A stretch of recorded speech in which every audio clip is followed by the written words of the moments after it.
voice of Jesus calling. This is a theme song that many young people sang as they responded to the theme, The Master's Calling. This is day 2 of Amicus Workers hastening the Advent of God, or Awhag 2019, here at Panabo City.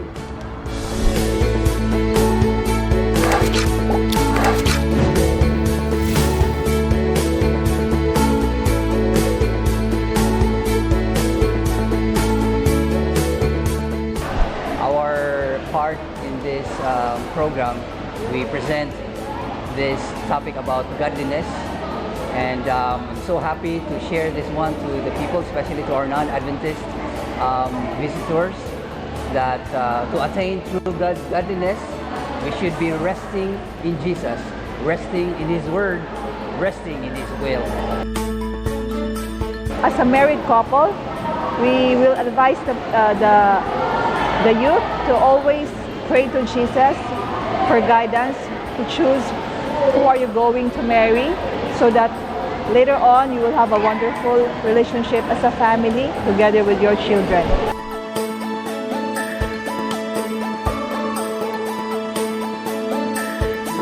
Naay two things nga naghook jud pag-ayo sa ako.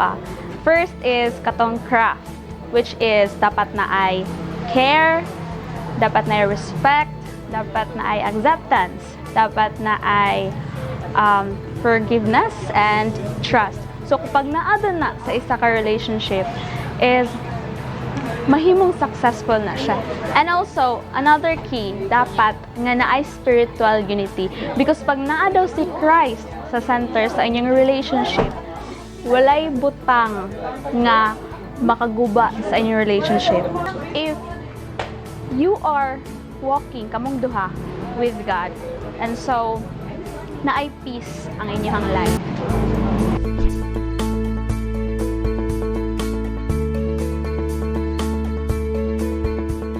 The disciples who you portray, and this topic is about looking at the lives of the disciples, how they dealt with challenges and how they accepted Christ's call to them. To sum it up, the life of the disciples, though imperfect they may seem and they may be, as was recorded in scriptures, but it was because of Christ's work in them that they were able to make a difference. So we are grateful that we are given this task to be able to look at the lives of the disciples. Though little records may be present at scriptures, but we can learn a lot from the lives of the disciples. We can relate with them so much because they are just like you and they're just like me. Imperfect we may be, we can be used by God to do His work.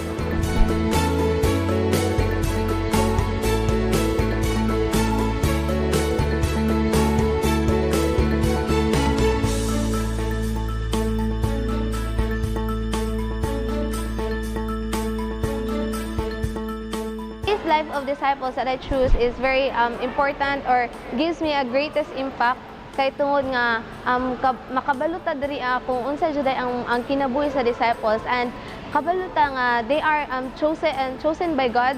They are people that chosen by God, and although nga they have imperfections, but still nga they follow Jesus.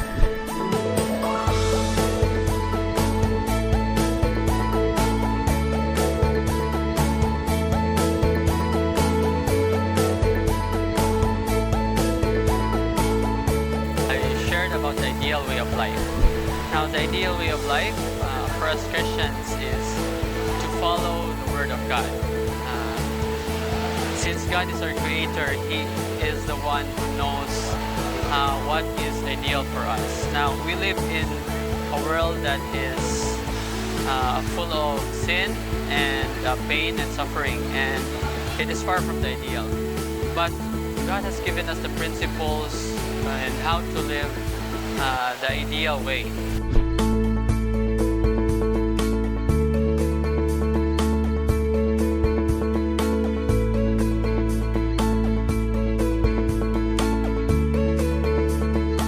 Na-bless jud kog dako nga ni-join jud ko diri tungod kay daghan kog nakatunan nga mga learnings nga ako ang pwede ma-share sa ako ang mga kaubanan ko dito sa amoang lugar sa Santa Maria. Akong na-learn nga ang ato ang sarili nga mindset mga kaigsunan is maulang jud na ang kanaganing murag makapapili sa atuang health, labi na sa atuang health.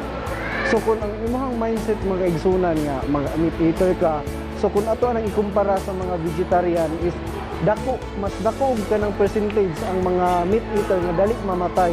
So kumpara sa kanang vegetarian nga mga purely vegetables ang ginakaon. So ako lang ma-share sa inyo mga igsunan nga kuan na learnings is ang ato ang mindset lang jud ang mao'y makapapili o mao'y makapadaot sa ato ang lawas. So kinahanglan ang ato ang lifestyle kung kita meat eater ato kining usbon mga kaigsunan pinaagi sa pagkaon sa mga vegetables tungod kay aduna kitay dakong paglaom o mas dako pa tong panahon nga makatabang sa buluhaton sa Ginoo kung kita mga kaigsunan mag-atiman sa templo nga iyang gitugyan diri kanato.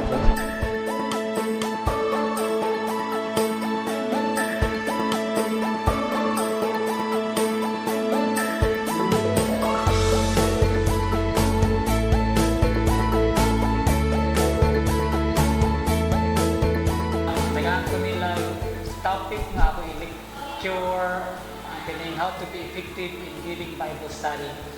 So doon na kay group nga ako na-meet for several times. Nagitagana ako sila mga tips on how to be effective in giving Bible study. Primero akong gingon sa ilan na dagat pamagi makatag Bible study, importante gid nga unta maghimo sila ilang kaugalingong guide nga sila komportable.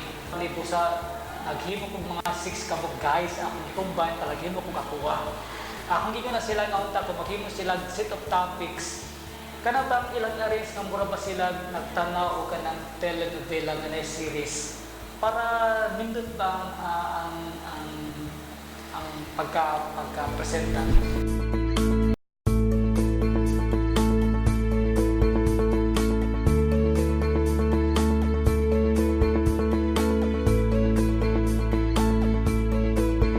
Nga topic na nagsugod kini sa how to do effective Bible study in a Mikos way. So kini siya nga na topic dako kayo na siya impact sa tuwa, especially sa mga masamikos nga makulbaan pa sa pag-conduct o Bible study. Kay kini magud siya kung imo ning tun-an og maayo sa atong pagpangalagad, no, kanang ingon ng Ginoo nga imensahe nato ang mayong balita sa tibuok kalibutan.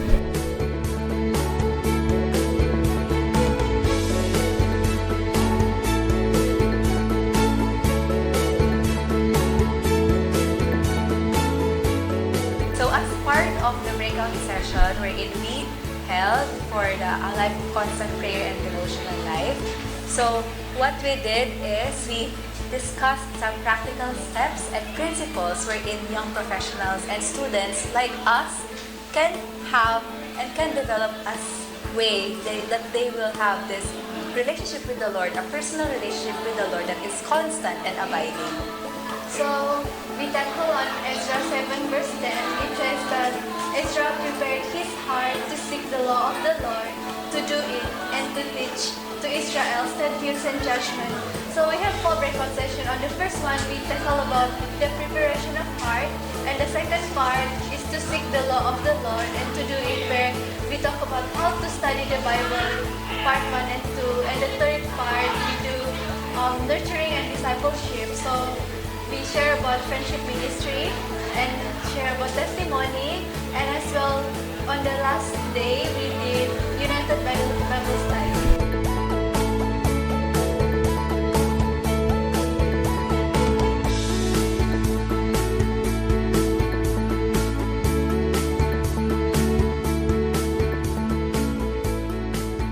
Okay, so sa topic sa hapon, we focused on the first chapter of Nehemiah, where Nehemiah prayed.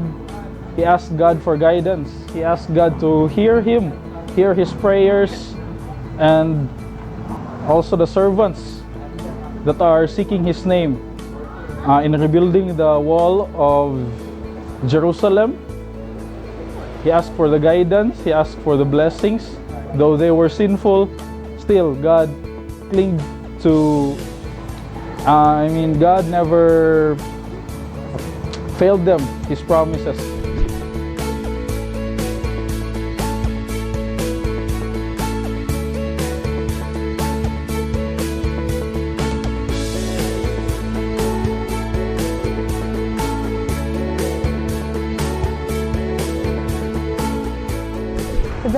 of the Master's calling is the beginning of the service for the King. Let's accept God's calling and be a blessing. This is Drian May Mangornong, DCT Media.